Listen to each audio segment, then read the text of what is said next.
Buenas noches. Buenas noches, profe. Buenas noches, compañeros. Buenas noches. ¿Cómo están?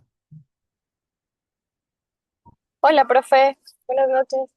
Hola, ¿cómo les va? ¿Qué tal?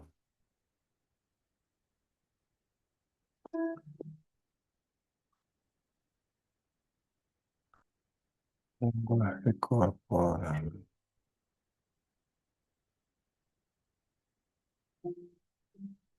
Ustedes tenían una exposición, ¿no es cierto? O ya expuso el Dieguito, ya expuso el Dieguito. ¿Alguien más tenía que exponer hoy día?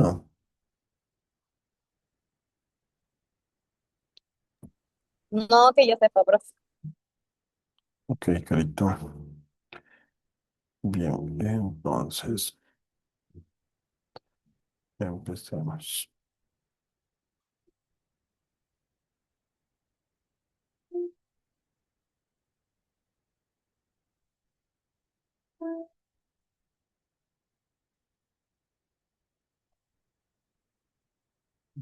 Ah, tum, tum.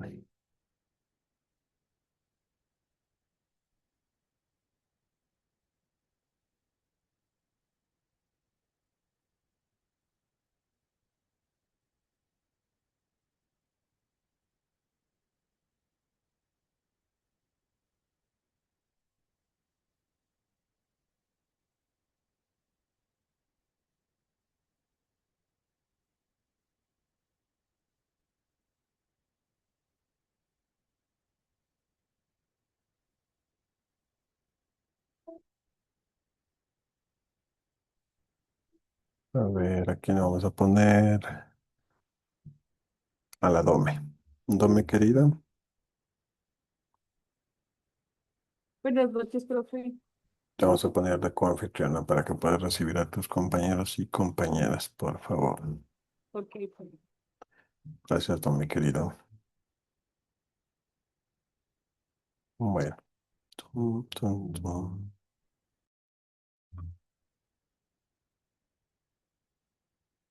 Ok. Bueno, primero que nada, buenas noches. Gracias por asistir a esta clase, semana 14. Y creo que es importantísimo ya en esta recta final que todos ya estén, diría yo, un 80-90% avanzados eh, sus textos académicos de la SF2. Si necesitan bibliografía, algo, me pueden pedir. Eh, bien, por cierto, yo tengo un contacto para mi grupo, ¿cierto? Del tema del José. Bueno, ahorita me acordé. Bien, ¿qué es lo que vamos a ver hoy? Hoy vamos a hablar de un tema que ya habíamos visto, me parece que hace 2 semanas, no recuerdo muy bien. Em, Vamos a hablar de un tema que atraviesa toda la comunicación no verbal, es decir, el equilibrio del escenario. Y vamos a ver dos ideas centrales, es decir, los, digamos, los cuadros estáticos en términos de imágenes y toda su carga de significado. Los cuadros en movimiento también, es decir, cómo existe el desplazamiento del cuerpo y ese mismo desplazamiento llega a generar una comunicación. Entonces, todo esto corresponde, recordemos, a la unidad número 2, ¿de acuerdo? La idea de esta sesión, y quiero que sea muy claro en esto, es que sea muy pedagógica, por lo tanto, esta sesión no va a tener un quiz, como siempre, sino que va a tener preguntas en cada lámina aleatoriamente, ¿de acuerdo? Es más, ni siquiera aleatoriamente, voy a sacar la lista. Mm, entonces,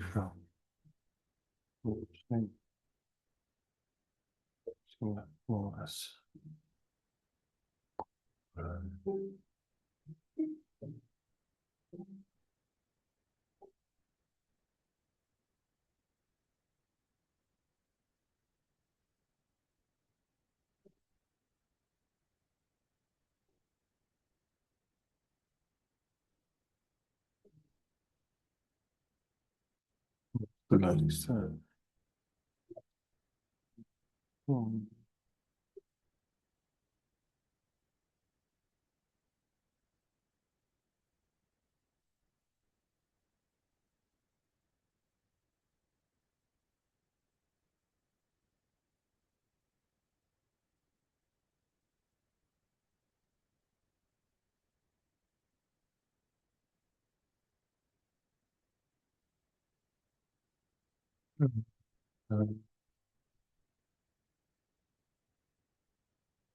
Aquí está Renata Elizabeth.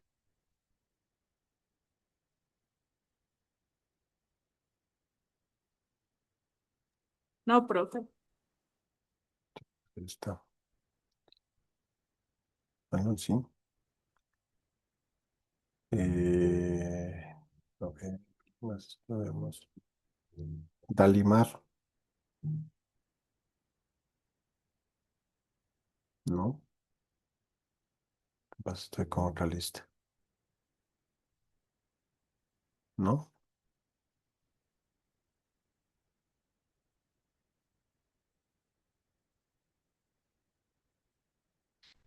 Melanie,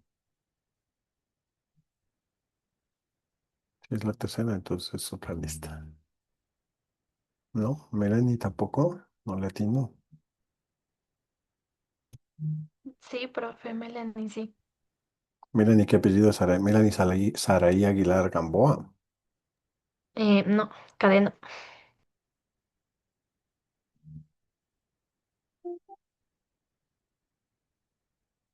Estoy con, sí, estoy con la otra lista de por ahí. Ok, ya, no hay problema. Bien, igual.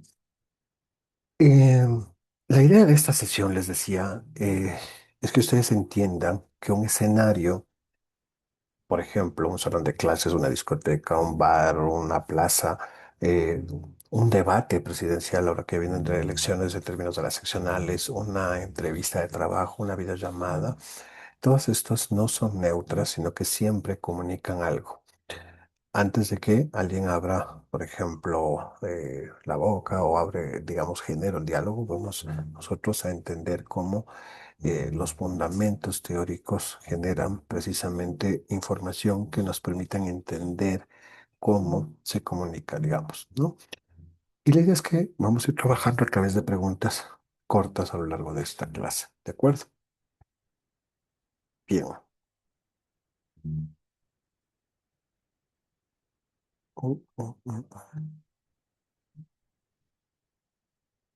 Ok.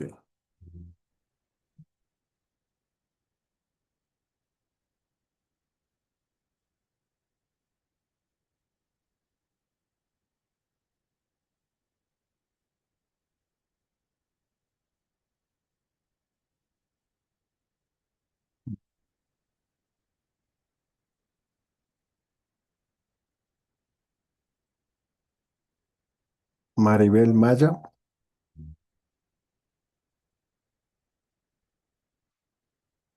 Mande, profe, dígame. ¿cómo se llama esta clase? ¿Cómo se titula esta clase de esta semana?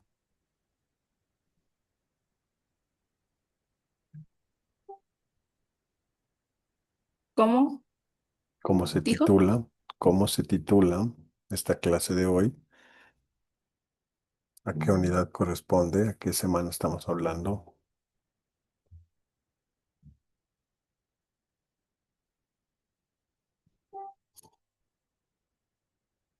¿Qué semana estamos? Semana 14. ¿Qué unidad? Unidad 4. No. Mm, Ok. Está bien, no hay problema. Está bien. La idea es que les voy a ir preguntando todo lo que voy exponiendo. ¿De acuerdo? Es el equilibrio del escenario, los cuadros estáticos y en movimiento. ¿De acuerdo? Bien, ¿qué es el equilibrio del escenario?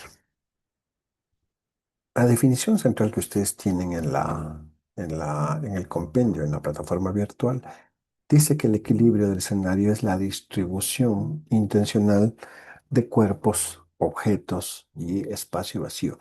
Esto nos permite a nosotros producir una sensación de orden, de tensión, ¿de acuerdo? Es decir, un significado en quien nos observa. ¿De acuerdo? Entonces, ahí hay una intención. Esa palabra es clave, la intencionalidad.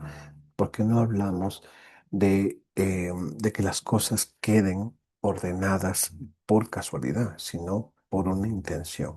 Es decir, existe una decisión consciente sobre dónde se ubica cada elemento en el espacio. Y esto es quizás una parte siempre fundamental porque en el equilibrio, en términos del escenario, no es solamente la estética, ¿de acuerdo? La estética en términos escénicos. ¿De acuerdo? No es que yo decido porque se ve bonito, sino que es un acto comunicativo, ¿de acuerdo? Por ejemplo, que se vea un espacio minimalista, ¿de acuerdo? Hasta conceptualmente tiene un nombre. La forma en que disponemos, por ejemplo, el cuerpo y el espacio produce mensajes que los receptores interpretan, ¿de acuerdo? Por eso decimos que el escenario, sea físico o simbólico, es siempre un texto y un texto se debe leer. ¿De acuerdo? Se interpreta y por lo tanto genera sentido. Cuando ustedes entran, por ejemplo, a un lugar, puede ser una iglesia, puede ser una sala de cine o una entrevista de trabajo, ven a la persona que les va a recibir sentado, digamos, en este caso, si es una entrevista de trabajo, o un director sentado detrás de su escritorio, y eso le está comunicando algo sobre una jerarquía. ¿De acuerdo? Aunque no hable, ese momento está generando un proceso de jerarquización. ¿De acuerdo? Ok, entonces. mm, Judy, Sí, profe. entonces, según la definición que acabamos de ver, ¿qué es el equilibrio del escenario? Era, a ver, es el espacio del objeto.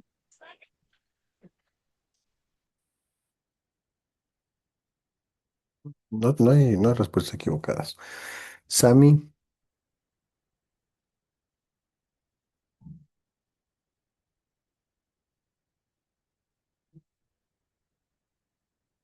Sami Calorano.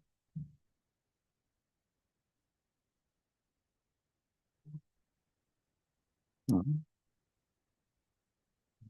Ok.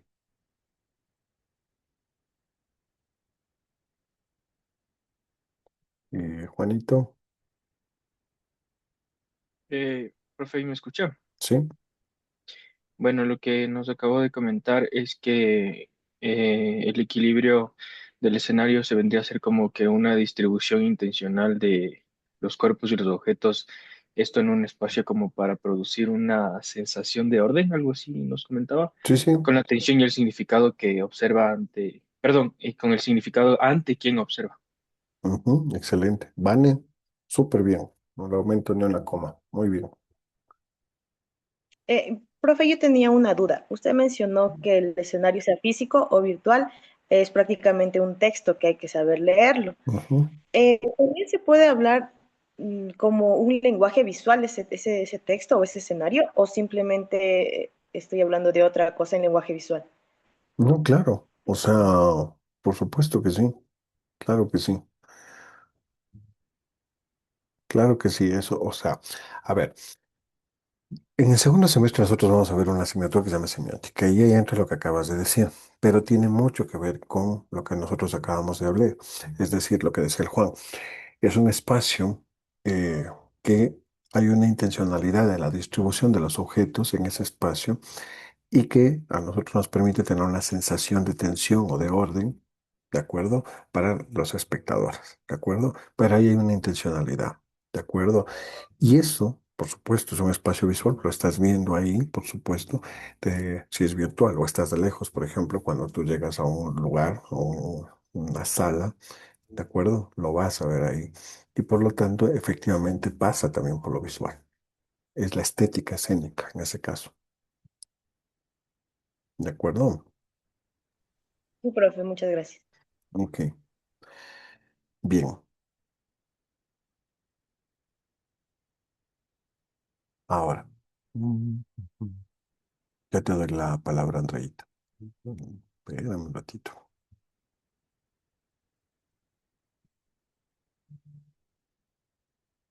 Muy bien. Fundamentemos un poco incluso la pregunta que decía la compañera. Entonces, em, hay tres marcos teóricos importantes frente a esto.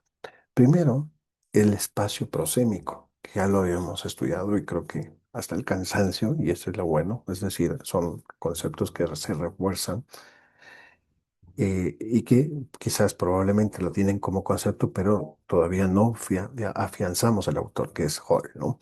Y él señala que la distancia entre los cuerpos comunica relaciones de poder, es decir, afecto, pero también jerarquía. En el escenario, la proximidad entre las personas por lo general no es accidental. Ahí hay un lenguaje, ¿de acuerdo? Y el cuerpo se vuelve un signo, es decir, eh, el cuerpo al comunicar se vuelve un sistema de signos. ¿Qué quiere decir eso? Que cada postura, cada gesto, cada posición genera significados culturalmente codificados y que por supuesto si no pertenecemos a esa cultura no lo vamos a decodificar. Por eso es importantísimo siempre leerlo desde una perspectiva cultural.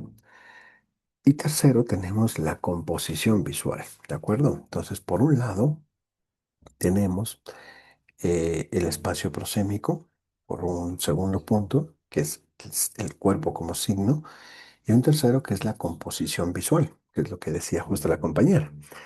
¿Por qué? Porque la composición visual nos muestra que el lugar donde se ubica un elemento dentro del campo visual determina un valor, ¿de acuerdo? Por ejemplo, cuando tú ves techo, eh, como paréntesis informativo, está en primer semestre, y espero verles a todos en noveno semestre. En noveno semestre tenemos una asignatura que se llama Dirección de Comunicación, que es justamente, ustedes seguramente ya han escuchado, el DIRCOM, ¿no es cierto?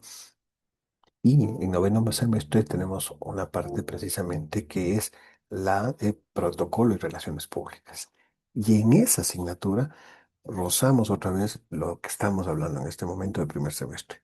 ¿Qué quiere decir eso? Que cómo tú ubicas a las autoridades. Entonces resulta que tú ya eres director de comunicación, te gradúas y te dicen, o eres parte de una dirección de comunicación, y te dicen, ok, va a venir el ministro y va a venir un asambleísta y va a venir el rector de la universidad. Y tú tienes que, en orden de jerarquía, sentarlos, ¿de acuerdo? Y resulta que a último momento viene el alcalde o viene el presidente y entonces tienes que mover y decir, por favor, vamos a recorrer un puesto porque viene esta persona, es una máxima autoridad y así sucesivamente. Eso es justamente lo que ustedes van a hacer en noveno semestre. Por eso, importantísimo este primer semestre. Todo tiene un sentido. Las materias, las asignaturas no son de relleno. Ok, entonces, la composición visual que nos decía la compañera muestra que el lugar donde se va a ubicar cada persona, cada elemento, ocupa un determinado valor. ¿De acuerdo? Lo que ponemos arriba, en términos de, por ejemplo, la bandera, el escudo, ¿sí? Suele leerse como lo importante y lo que ponemos abajo como, digamos, lo menos importante. ¿De acuerdo? Entonces hay tres marcos, ¿no? Prosémica, cuerpo como signo y composición visual. Estas son las herramientas teóricas que vamos a ir utilizando durante la clase. Bien, entonces. Eduarda, Profe, sí. hola. Hola, profe. ¿Qué autor asocia la distancia entre los cuerpos? Ay, sí, ya me tomó la lección. Me quedé con la idea general, pero con el autor no. Ya, entonces, ¿qué es lo que te quedaste? Claro que sí. Que cada objeto tiene un significado, o sea, que está ahí por una razón y que están relacionados entre sí. Ok. Cuando empecé, justo les decía, yo les recuerdo, cuando empecé les dije que ustedes ya manejan creo que desde el primer día que les mandé ese video, me acuerdo, el tema de la prosémica. Y todos lo manejan, pero probablemente dije que no manejan el autor. Y eso es lo que preguntaba, que es Hall. Edward Hall, ¿de acuerdo?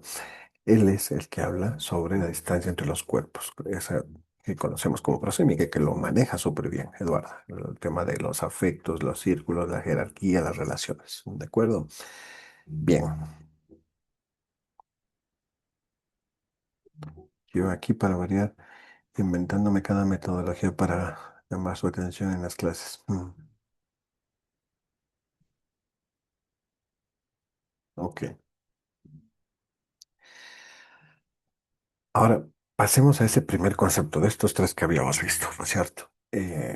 ¿Cuál es el primer concepto central? Digamos, digamos, este cuadro estático, es decir, es una composición ese cuadro estático.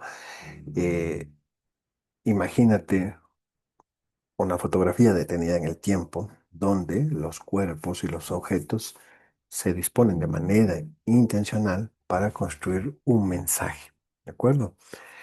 Y aquí es donde entran ideas súper interesantes.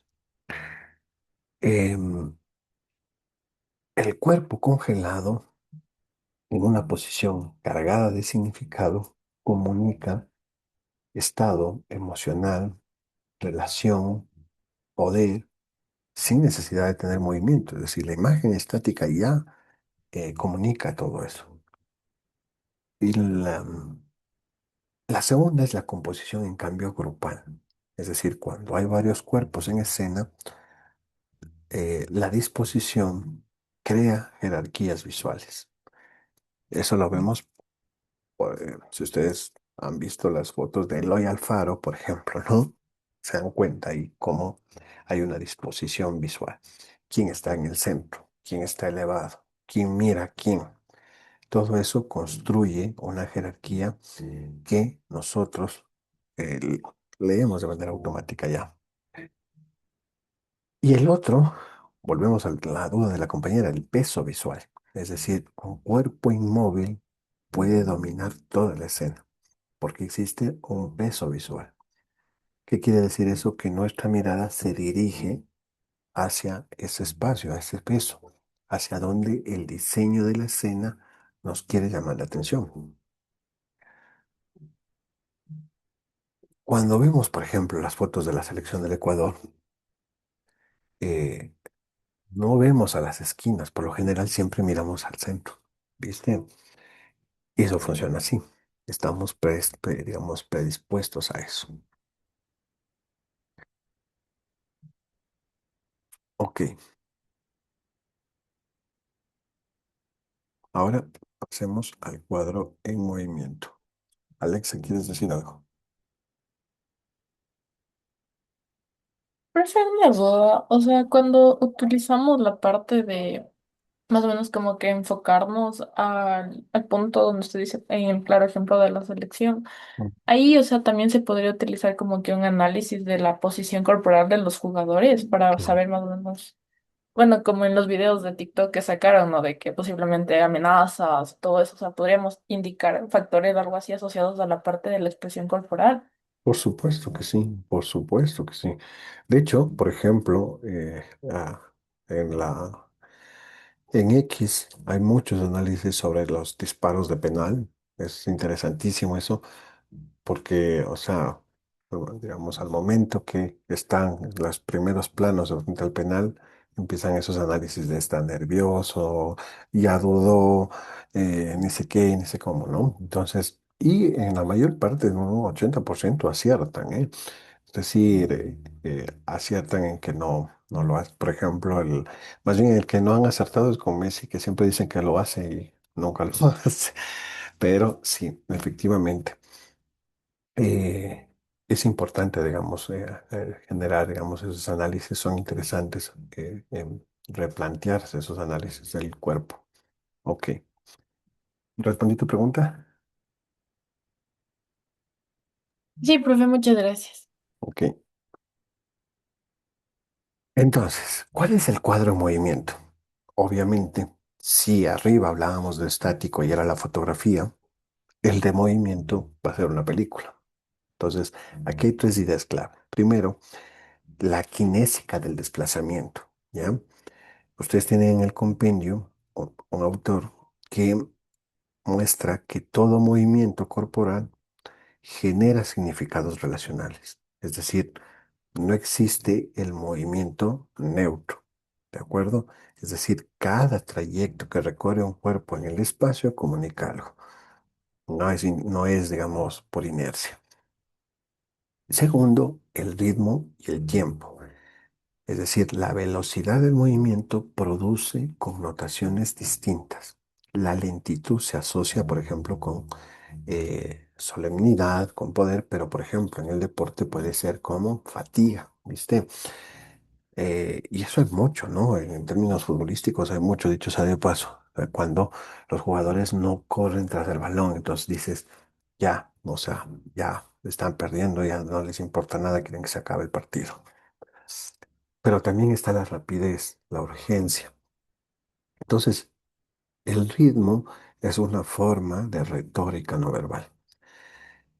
Y tercero, la ruptura como mensaje. Es decir, cuando un cuerpo que está, digamos, o estuvo quieto, se va desplazando. Es decir, rompe ese cuadro estático que estaba en ese momento y lo rompe. Y esa ruptura funciona como un signo.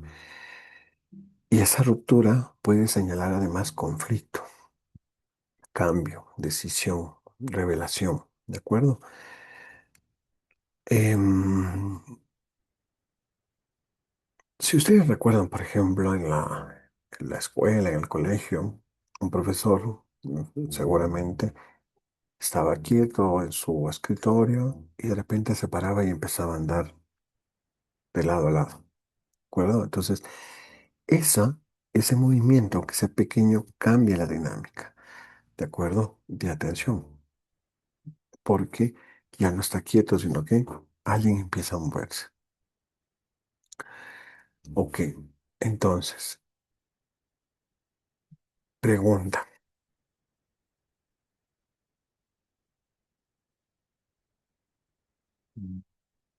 Ujú. Giovanna Tapia. Sí, profe. ¿Crees que existe el movimiento corporal neutro? Es decir, no, que no comunique nada. Que no comunique nada. Creo que sí puede existir y no también, porque es que los seres humanos somos muy, se podría decir, muy expresivos. Entonces, como que siempre estamos comunicando algo, aunque estemos callados. Por ejemplo, si estamos callados, igualmente estamos comunicando algo.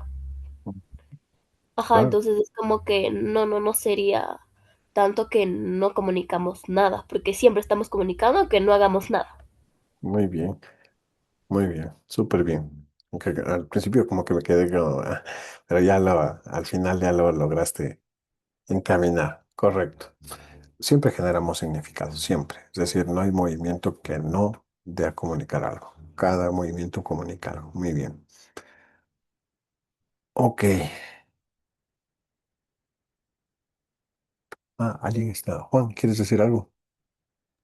Sí, profe, ahorita lo que acabo de hacer la pregunta, pero esto que acabamos de acotar entraría sobre el fiso tableu que hablaba anteriormente, como tipo de cuerpo congelado. Claro. Sí, O ¿no? sea, incluso congelado puede comunica, desde luego que sí. Ya, ok, profe. Chévere. Gracias. Em, Ahora pasemos a la tipología.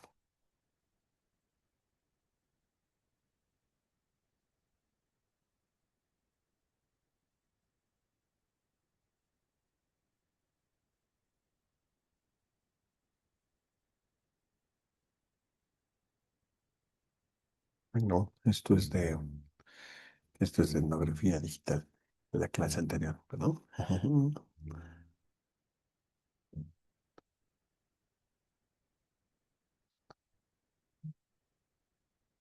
Tuvimos un chévere ejercicio. En sexto semestre vamos a divertirnos, en cambio, con algoritmos y redes sociales. Muy bien.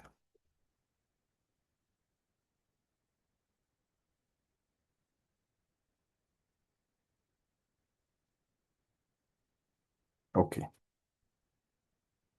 Entramos en la tipología del equilibrio visual. Y la idea es que nosotros vamos a clasificar los tipos de equilibrio visual que podemos usar en un escenario. Ahí hay cuatro tipos. Uno es el equilibrio simétrico, es decir, es un espejo a ambos lados, ¿de acuerdo? Es decir, por un lado comunica estabilidad, pero también puede comunicar autoridad y formalidad. Y este equilibrio simétrico, por lo general, es utilizado en discursos de poder institucional, ¿de acuerdo? ¿Qué quiere decir eso? Que es un espejo a ambos lados, por lo general, ¿de acuerdo? Em, y el equilibrio asimétrico, en cambio, es una distribución desigual, por eso es asimétrico, es decir, que crea una tensión visual dinámica. Por ejemplo, comunica siempre, por lo general, conflicto o movimiento, ¿de acuerdo? Y el equilibrio radial tiene los elementos, por ejemplo, irradiando desde el centro y comunica protagonismo, jerarquía. Eh, Eso lo vimos en la obra de teatro, por ejemplo, o en un orador que está ubicado en el centro de una asamblea, ¿de acuerdo? Un semicírculo. Y por último, no menos importante, el desequilibrio. Es decir, ahí hay una simetría extrema. Es decir, ese desequilibrio está usado como un recurso retórico para comunicar precisamente un desequilibrio en términos de crisis, es decir, una ruptura o una transgresión inclusive. ¿Cuál es la idea central de esta lámina? Eh, es que el equilibrio no es un fin estético, que es lo que habíamos visto desde la primera lámina, sino que el equilibrio es una herramienta retórica. ¿Por qué? Porque esa herramienta la usamos para persuadir, generar confianza y llamar la atención o dirigir la atención. ¿De acuerdo? ¿De quién? De los receptores. Entonces nosotros queremos llamar la atención de alguien y utilizamos precisamente esto. ¿Ya? Ok.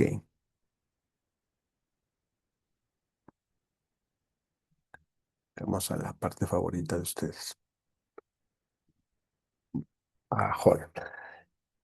Acuérdense de la prosémica como el autor, ¿no? Eh,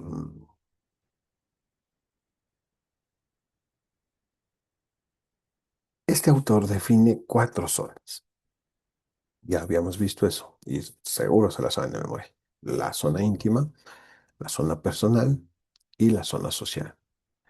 Y una cuarta que es la zona pública, ¿de acuerdo? Cada una tiene su distanciamiento. La íntima es 45 centímetros, la personal va 1,20 m, más o menos, la zona social eh, va de 2 a 3,6 metros y la zona pública eh, puede ir entre 3 a 6 metros dependiendo de la cultura. En esta clase, lo que vemos de esta perspectiva es que en el escenario, la ubicación de una persona dentro de estas zonas no va a ser casual nunca, sino que esa ubicación construye una relación de poder o una relación de afecto o una relación de jerarquía. ¿De acuerdo? Entonces, antes de que comience un discurso, ya esa posición está generando una comunicación. Y aquí hay una idea. Y una idea que es importante, que es, bueno, en el segundo semestre lo vamos a ver con mucha más claridad, pero el espacio siempre es un espacio en términos de espacio como poder. Es decir, quién ocupa el centro, quién se mueve libremente por el espacio, quién permanece al margen, ¿de acuerdo? Y eso va a definir la jerarquía comunicacional. Es igual, lo vemos en protocolo, por ejemplo. Y eso lo vamos a ver también en noveno semestre en términos de protocolo, por ejemplo. En cosas tan pequeñas, por ejemplo, en el Día de la Madre, en el Día de Navidad, ¿quién ubicas a la cabeza de la cena? ¿Quién va a la derecha? Por eso es que si alguien son católicos en esta clase, en la Biblia dice que está sentado a la derecha del Padre, ¿viste? Entonces, todo esto aplica directamente a nuestra vida cotidiana. ¿de acuerdo? En las presentaciones públicas, en los debates, en las relaciones familiares, como les decía. Entonces, las mismas leyes prosémicas operan en todos estos ambientes. ¿Quién controla el espacio? ¿Quién controla el mensaje? Ok,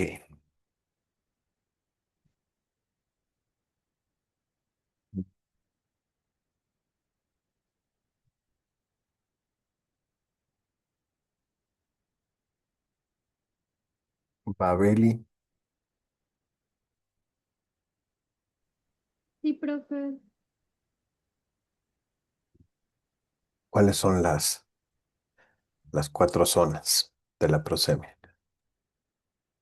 Íntima, personal, social y pública. Excelente. Puta, eso ya mejor ya ni les voy a preguntar en la SF2 ni en los cuestionarios porque ya saben de memoria. O mejor sería regalarles una pregunta, ¿no? Si les pregunto eso. ¿Qué dice Caro? Que así nos regale la pregunta, profe. Ok, a ver, sigamos.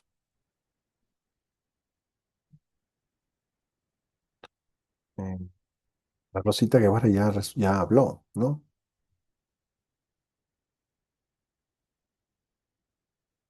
Rosita Guevara, ¿no? Buenas noches, ¿no, profe? Ah, ok. ¿Cuál es el autor que acuñó el término de prosémica?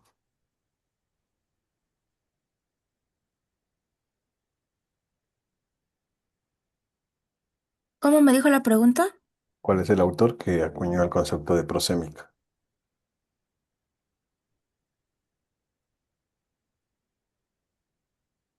Si sabes leer los labios, ya te está diciendo la cara.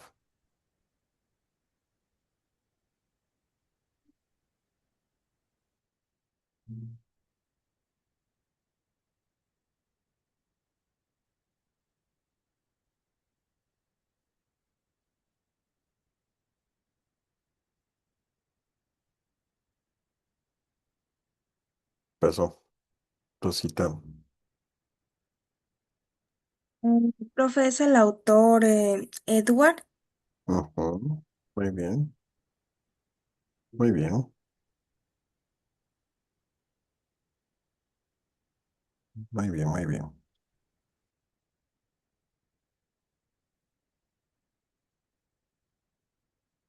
Pensé que era una foto de la Brittany. No se movía. Ok.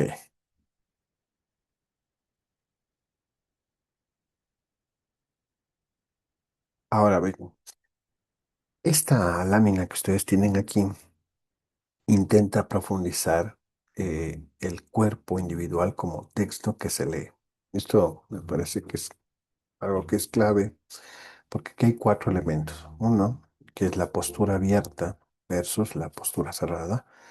La apertura corporal, cuando tú quieres comunicar, por ejemplo, disponibilidad, confianza, empatía.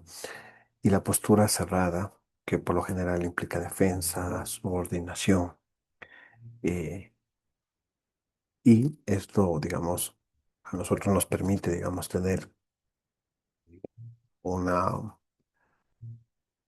una lectura del cuerpo como tal. ¿De acuerdo? Y también está la gestualidad icónica, es decir, los gestos que ilustran, que Ekman, perdón, los llamó como eh, eh, gestos ilustrativos. ¿Qué quiere decir eso de los textos, de los gestos ilustrativos? Que estos gestos refuerzan o contradicen el mensaje verbal, es decir, o generan coherencia o contradicción, ¿de acuerdo? Y por lo tanto, si hay coherencia, define credibilidad de lo que está hablando. Pero también por otro lado tenemos la orientación corporal, es decir, hacia dónde apunta nuestro cuerpo. Y eso produce efectos de inclusión, de exclusión, incluso cuando estás en una fotografía y buscas ponerte en el centro o buscas estar cerca de la persona que está en el centro o buscas alejarte. Si te has dado cuenta, eh, si recuerdas, por ejemplo, las fotografías que no has querido estar, que no estás a gusto, vas a darte cuenta que buscas estar, digamos, en las periferias de esa fotografía, ¿de acuerdo? Entonces, la orientación corporal es importante porque genera también comunicación.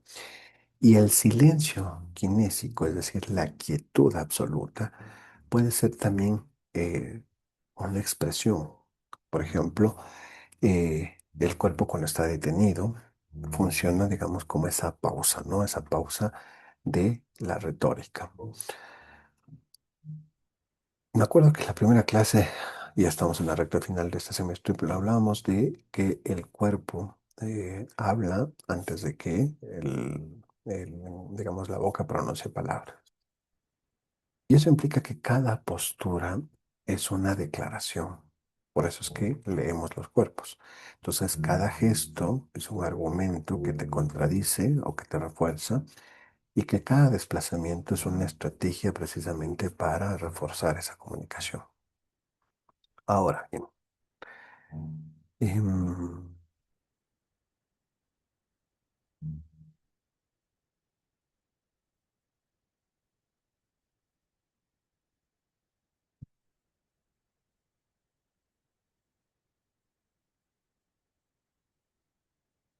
Emi Taipen,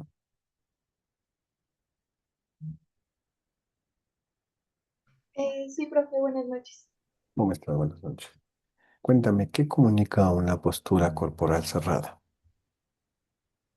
Eh, Como que está, como que no quiere hablar o como de defensa o bloqueo cuando está cerrado. Sí. Súper bien.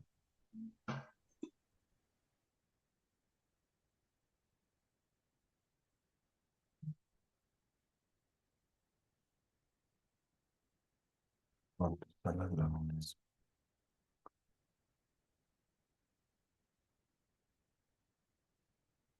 Ok.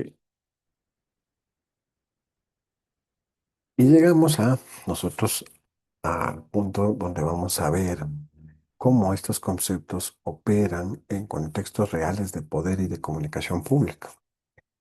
Por ejemplo, en los debates de ahorita las elecciones que, dicho sea de paso, justo estábamos revisando, les voy a compartir.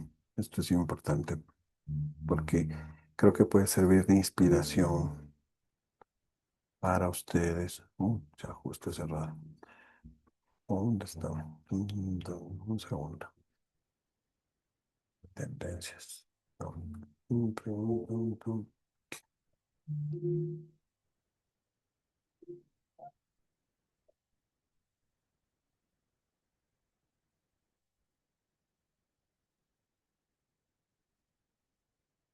Ya. Aquí vamos a compartir pantalla y vamos a... Ya. Hace poquito salí de la clase de etnografía virtual, sexto semestre, que vamos a tener con ustedes, pero ¿por qué es importante lo que estamos viendo en comunicación no verbal? Porque, por ejemplo, ustedes van a hacer, y de hecho lo están haciendo, eh, el análisis, por ejemplo, corporal de sus periodistas, ¿no es cierto? Pero imaginémonos que ya van a ser no solo de un periodista, sino de varias personas en términos de una tendencia, ¿sí? Entonces ustedes después ya, por supuesto, de pasar de todas las asignaturas, van a llegar a un punto de análisis de data y eso va a implicar que vamos a llegar a las personas. Miren, por ejemplo, el ranking.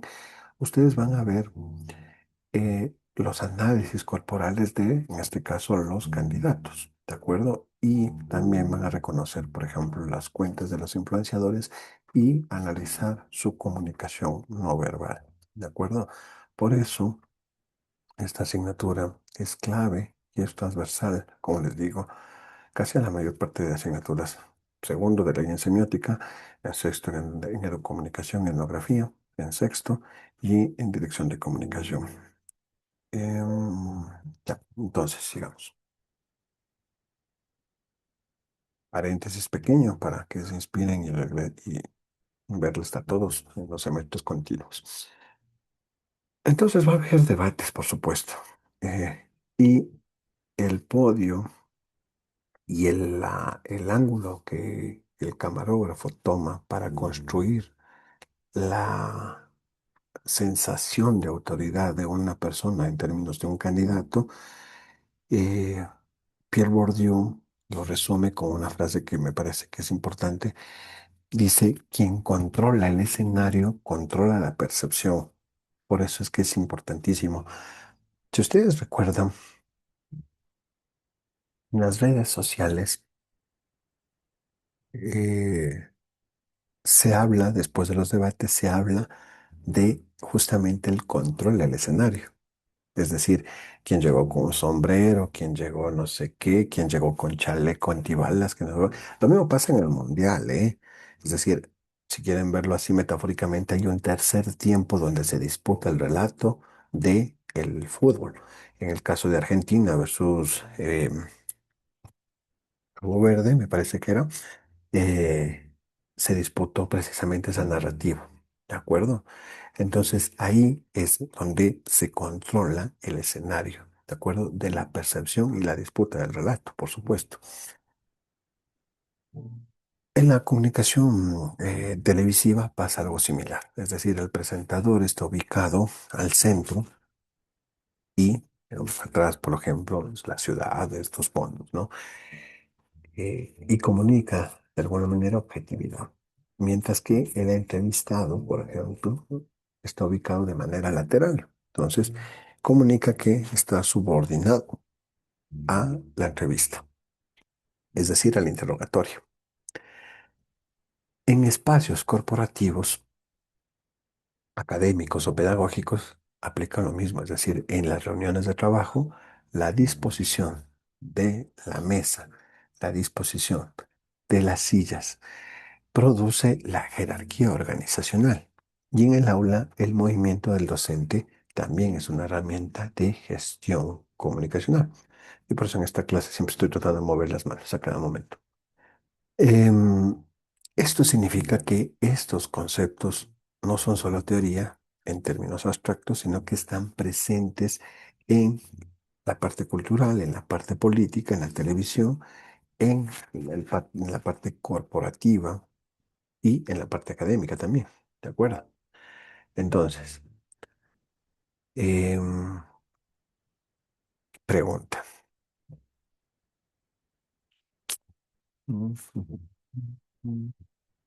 Romina, ya te pregunté.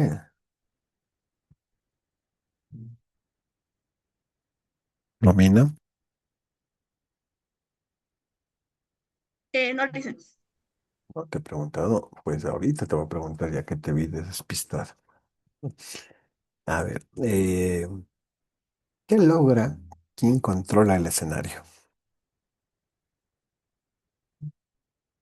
Es decir, ¿qué es lo que logra la persona que controla el escenario?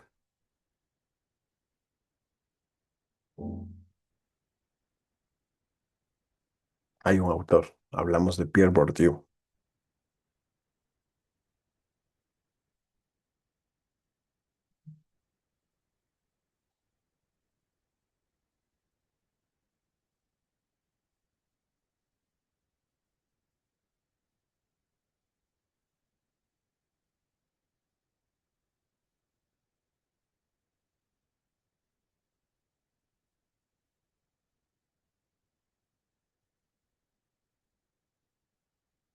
¿Qué pasó? Se fue. Peggy, Profe, buenas noches. tú, Aló. pues, puedes respondernos algo. A ver, yo creo que la persona que controla el escenario comunica poder, autoridad y jerarquía. Además, dirige la atención del público y controla la interacción comunicativa. Controla la interacción comunicativa. Muy bien, Peggy. Excelente. ¿Quién más estaba? Janet, me parece también que levantó la mano, Janet. Sí, le iba a decir, profe, que controla la percepción. Es correcto.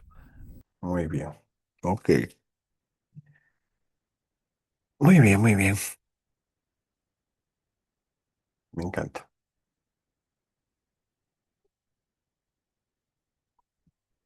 Hemos cumplido, pero a rajatabla con los tiempos.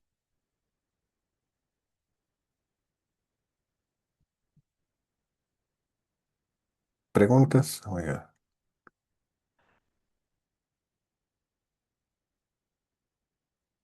¿tienen preguntas?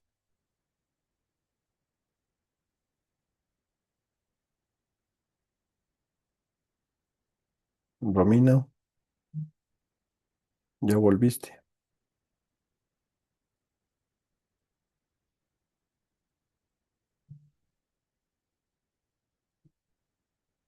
Danielita, Tengo dos preguntas. La primera es que se podría, por ejemplo, analizar todo lo que vimos desde un espacio como, bueno, durante la clase yo estaba pues comparando con un espacio que es Sweet and Coffee, por ejemplo, por cómo maneja los colores y cómo maneja este espacio para que tenga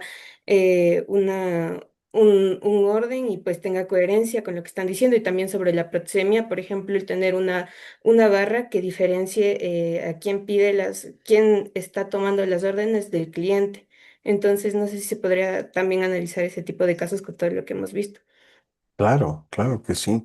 De hecho, si quieres, lo podemos incluso ponerlo para la siguiente clase, analizar. Es espectacular lo que acabas de decir. Podríamos incluso bordear otras asignaturas para que vean lo que es complementario, ¿no? Eh, pero hay estudios, espera, deja recordarme. eh, ¿Conocen este lugar? Bueno, no solo este, hay muchos, ¿no? Pero se me viene a la mente Funky Fish, creo que se llama, ¿no? Ya. Eh, Ellos tienen una disposición también sonora. Es decir, hay una persona a la que le pagan para que te dé un playlist para ese lugar. O sea, no es que la chica que atiende pone chévere esa música. O sea, hay toda una disposición de eso. Sí que sabías eso, ¿no, Carito? Sí, Gracias, profe. Y la otra pregunta era más bien Sí, si podíamos quedarnos 2 minutitos después de la clase. claro que sí. Gracias. Andreita, profe, yo le iba a pedir lo mismo que Dani, a ver si nos regaló un poquito de tiempo, porfa. claro, por supuesto. Profe, buenas noches. Yo también quería tratar un tema con usted. No sé si podría regalarme unos minutitos después de clase. Ya, ok, ok, listo. A ver, hagamos lo siguiente. La Carito creo que es de mis tutoriales. ¿No es cierto? Dieguito, ¿quieres decir algo? Sí, profe, buenas noches. Igual para darnos unos minutitos con usted, por Dieguito, favor. tú eres también de mis tutoriados. Sí, profe. Ya, buenazo. Entonces, los de mis tutoriados, ellos me pueden esperar un ratito, pero el Joel no es de mis tutoriados, ¿o sí? No, ¿no es cierto? Sí. No, profe. Entonces, al Joel le vamos a dar 2 minutos literal, a ustedes les damos más. No, mentira. Ya, listo. Entonces, nos vemos en la siguiente clase. Muchas gracias por asistir. Muchas Gracias, gracias, profe. profe. Una buena noche. Gracias, Juanito. Sí, profe, buenas noches con todos. Gracias. Bueno, les voy a poner en la sala de espera ya. Quito. Profe, Oh, un segundo. Voy a poner en la sala de espera.